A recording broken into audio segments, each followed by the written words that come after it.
नमस्कार बच्चों, मैं Raju Rana Saint Mary Convent School के यूट्यूब चैनल पर आपका हार्दिक स्वागत करता हूं। बच्चों कैसे हो बच्चों? अच्छे हो? मैं भी बहुत अच्छा हूं बच्चों। और बच्चों आज जो हम आपको पढ़ाने के लिए जा रहे हैं वो क्लास 8 का चैप्टर नंबर 10 है, कामचोर का सॉल्यूशन है। उसके क्वेश्चन आंसर आपको हम कराएंगे बच्चों।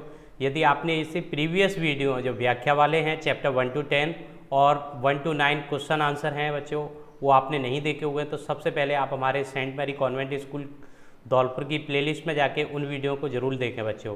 और बच्चों हाँ, आपने इस चैनल को सब्सक्राइब नहीं किया है तो सबसे पहले इस चैनल को सब्सक्राइब करें, बेल आइकन को प्रेस करें, जिससे आगे की वीडियो आपको मिलते रहें बच्चों। और ये वीडियो आपको अच्छे लगे हों तो बच्चों इनको शेयर ज़रूर करें बच्चों। तो बच्चों अभी आज हम स्टार्ट करते हैं चैप्टर नंबर 10 कामचोर क्लास 8 का। तो स्टार्ट करते हैं बच्चों। पहला क्वेश्चन है, कहानी में मोटे मोटे किस काम के हैं, किन के बारे में और क्यों कहा गया है बच्चों? जो मोटे मोटे शब्द आया है वो क्यों आया है और किन के लिए यूज किया गया है, ये पूछा है बच्चों इसमें। तो कहानी में मोटे मोटे किस काम के हैं बच्चों के बारे में कहा गया है, क्योंकि वे घर के कामकाज में जरा सी भी मदद नहीं करते थे तथा दिन भर खेलते कूदते रहते थे बच्चों। तो ये बच्चों पहले का आंसर हो गया कि वो मोटे ताजे शब्द है वो उन बच्चों के लिए आया है जो घर में रहते थे और पूरे दिन घर का कोई काम वाम करते नहीं थे, मदद नहीं करते थे और लेकिन खेल कूद बहुत ज़्यादा करते थे बच्चों, उनके लिए आया है। तो हो सकता है ये आप में से भी कुछ हो बच्चों ऐसे, है ना? तो ध्यान रखना है, काम वाम करते रहो बच्चों, हेल्प करते रहो घर वालों की। बच्चों के ऊधम मचाने के कारण घर की क्या दुर्दशा हुई है बच्चों? जब बच्चों ने उद्यम किया घर पे काम धंधे के लिए, जब उनको दे दिया गया तो उन्होंने क्या हालत कर दी थी घर की, वो आपको बताना है। बच्चों के उद्यम मचाने से घर की सारी व्यवस्थाएं खराब हो गई, मटके सुरैयाँ इधर उधर लुढ़क गए, घर के सारे बर्तन अस्त व्यस्त हो गए, पशु पक्षी इधर उधर भागने लगे, घर में धूल मिट्टी कीचड़ का ढेर लग गया, मटर की सब्जी बनने से पहले भेड़ खा गए, मुर्गियों के कारण कपड़े गंदे हो गए बच्चों। तो ये बच्चों जो उन्होंने हरकत करी थी वो सब आपको पता ही है, चैप्टर आपने पढ़ा होगा तो उसमें बताया था। नहीं पढ़ा है तो मेरी जो यूट्यूब चैनल है उस पर व्याख्या पहले से डली हुई है, उसको एक बार जरूर देखें बच्चों, आपको बहुत मज़ा आएगा। तो उस तरीक़े से वो मुर्गियों को पकड़ने के लिए जाते तो किस तरीक़े से उन्होंने क्या क्या काम किए बच्चों, वो सारी चीज़ें हैं। तो बच्चों देखो अभी ये 3rd नंबर का क्वेश्चन है, या तो बच्चा राज कायम कर लो या मुझे ही रख लो, अम्मा ने कब कहा और इसका परिणाम क्या हुआ? अम्मा ने ये बात कब कही थी और इसका परिणाम क्या हुआ था बच्चों, ये बताना है हमें।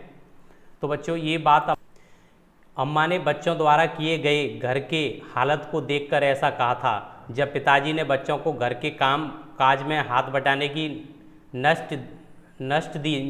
नसीहत दी तब उन्होंने किया। इसके विपरीत सारे घर को तहस नहस, चारों तरफ सामान बिखरा दिया, मुर्गियों और भेड़ों को घर में घुसा दिया, जिसका परिणाम यह हुआ कि काम करने के बजाय उन्होंने घर का काम कई गुना बढ़ा दिया, जिससे अम्मा जी बहुत परेशान हो गई थी। उन्होंने पिताजी को साफ साफ कह दिया कि या तो बच्चों से करवा लो या मैं मायके चली जाती हूँ। इसका परिणाम ये हुआ कि पिताजी ने घर की किसी भी चीज़ को बच्चों को हाथ ना लगाने की हिदायत दे डाली, नहीं तो सज़ा के लिए तैयार रहने को कहा। तो बच्चों इस तरीके से जब दादी जी जो अम्मा जी थी, है ना, तो उन्होंने सीधा सीधा बोल दिया तो या तो इन बच्चों का राज कायम करवा लो या फिर मैं चली मायके के लिए। तो वो बोलते हैं तो कब हुआ था, जब ये बच्चों ने पूरा काम तहस नहस कर दिया था, पूरे घर को ख़राब कर दिया था, बुरी तरीके से काम करना तो दूर उन्होंने काम को बढ़ा दिया था, इससे परेशान होकर अम्मा जी ने ऐसा बोला था। तो बच्चे 4 नंबर का क्वेश्चन है, कामचोर कहानी का क्या संदेश है? जो कामचोर कहानी है उसका क्या संदेश है बच्चों? तो ये एक हास्य प्रधान कहानी है और ये हास्य प्रधान है, इसको पढ़ने पे आपको हंसी जरूर आएगी बच्चों। यह कहानी संदेश देती है कि बच्चों को उनके स्वभाव के अनुसार उम्र और रुचि ध्यान में रखते हुए काम करना चाहिए। तो बच्चों ये कहानी हमें संदेश देती है कि बच्चों के स्वभाव को देखते हुए के अनुसार उम्र रुचि में ध्यान रखते हुए काम करने चाहिए, जिससे बचपन से ही रचनात्मक कार्यों में लगन तथा रुचि का परिचय दे सकें। और तो वो बचपन से ही क्या करें, जो लगन है ना उनकी किस कार्य की लगन है और रचनात्मक कार्यों में रुचि रख सकें, उसी के अकॉर्डिंग उनको काम बांटने चाहिए। उनके ऊपर बड़ों की जिम्मेदारी थोपना बचपन को कुचलना है, यानी बड़े लोग हैं वो अपनी जिम्मेदारियों को उसके ऊपर थोप देने का काम होता है, यानी उनके बचपन को हम कुचल रहे हैं, यानी बचपन को ख़त्म कर रहे हैं। बड़ों को चाहिए कि समझदार बच्चा बनकर बच्चों के बीच रहें और उन्हें सही दिशा प्रदान करें। और बड़े को ये समझना चाहिए कि हमें बच्चा बनकर उनके बीच रहना चाहिए और उनको सही निर्देशन देने चाहिए, दिशा प्रदान करनी चाहिए बच्चों। तो बच्चों ये 4 नंबर का आंसर था। अब आपको हम देखते हैं 3rd क्वेश्चन का आंसर है। 5 नंबर का क्वेश्चन है बच्चों, ये इसको देखते हैं। क्या बच्चों के उचित निर्णय लिया कि अब चाहे कुछ भी हो जाए हिलकर पानी भी नहीं पिएंगे बच्चों, है ना। ये क्या उचित निर्णय था उनका, ये इसको बताना है। बच्चों द्वारा लिया गया निर्णय उचित नहीं था क्योंकि स्वयं हिलकर पानी ना पीने का निश्चय उन्हें और भी कामचोर बना देगा। उन्हें काम तो करना चाहिए पर समझदारी के साथ। बच्चों को घर परिवार में काम धंधों को आपस में बांटकर बड़ों से समझ कर पूरा करना चाहिए। उन्हें अपने खाली समय का सदुपयोग करना चाहिए तथा रचनात्मक कार्यों में मन लगाते हुए परिवार वालों का सहयोग भी करना चाहिए बच्चों। तो बच्चों जो भी उन्होंने कामकाज किया था बस एक ही कमी थी कि उनको बड़ों का गाइडेंस नहीं मिला था।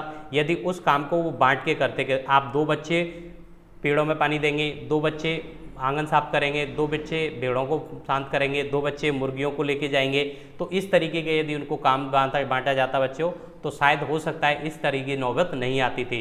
तो यही इस कहानी में बताया गया कि उन्होंने जो निर्णय लिया था कि पानी हिलकर भी पानी नहीं पिएंगे, वो बिल्कुल गलत निर्णय था, ना निश्चित नहीं है, उन्हें कामचोर बना देगा, यानी इससे और ज़्यादा वो कामचोर बन जाएंगे। लेकिन उनको ये देखना चाहिए कि बड़ों को देखना चाहिए कि बड़े कैसे काम कर रहे हैं, उसकी हेल्प लेते हुए अपने काम धंधों में जो भी घर के फैमिली के काम होते हैं उनमें हाथ जरूर बटाना चाहिए बच्चों। तो बच्चों ये जो चैप्टर था क्लास 8th क्लास का चैप्टर नंबर 10 के क्वेश्चन आंसर थे बच्चों, जो हमने करा दिए बच्चों। और आपने इस चैनल को सब्सक्राइब नहीं किया बच्चों तो सब्सक्राइब जरूर करना है बच्चों। एक बार दोबारा से रिपीट कर लेते हैं क्वेश्चनों को, और बच्चों इसको नोट करने के लिए इन वीडियो को बीच में स्टॉप करके आपको नोट कर लेना है बच्चों। ये फर्स्ट क्वेश्चन है, वेरी गुड बच्चों, इसको वीडियो को स्टॉप कर लेना है फर्स्ट, है ना। तो ये फर्स्ट का आंसर है बच्चों। ये सेकंड क्वेश्चन है, ये सेकंड का आंसर है बच्चों। इसको बड़े आसानी से आपको लिखते रहना है बच्चों। ये 3rd नंबर का क्वेश्चन है बच्चों, वेरी गुड बच्चों। इसी तरीक़ा से ये 3rd क्वेश्चन का आंसर है बच्चों, वेरी गुड। ये 4 नंबर का क्वेश्चन है, वेरी गुड। स्टॉप करके लिख लेना है आपको, है ना। ये 4 नंबर का आंसर हो गया। ये 5 नंबर का क्वेश्चन है, ये 5 नंबर का आंसर है। तो बच्चों ये आपको 8th क्लास का चैप्टर नंबर 10 के क्वेश्चन आंसर आपको करा दिए बच्चों। इसके प्रीवियस चैप्टरों के भी वीडियो हैं जो सॉल्यूशन प्लस उनकी व्याख्या हैं, वो हमारे यूट्यूब चैनल की प्लेलिस्ट में पहले से मौजूद हैं। यदि आपने वो वीडियो नहीं देखे हैं तो उन वीडियो को जाके सबसे पहले देखें बच्चों, और चैनल को सब्सक्राइब करना नहीं भूलना है बच्चों। तो बच्चों बस आज के लिए बस इतना ही, थैंक यू बच्चों।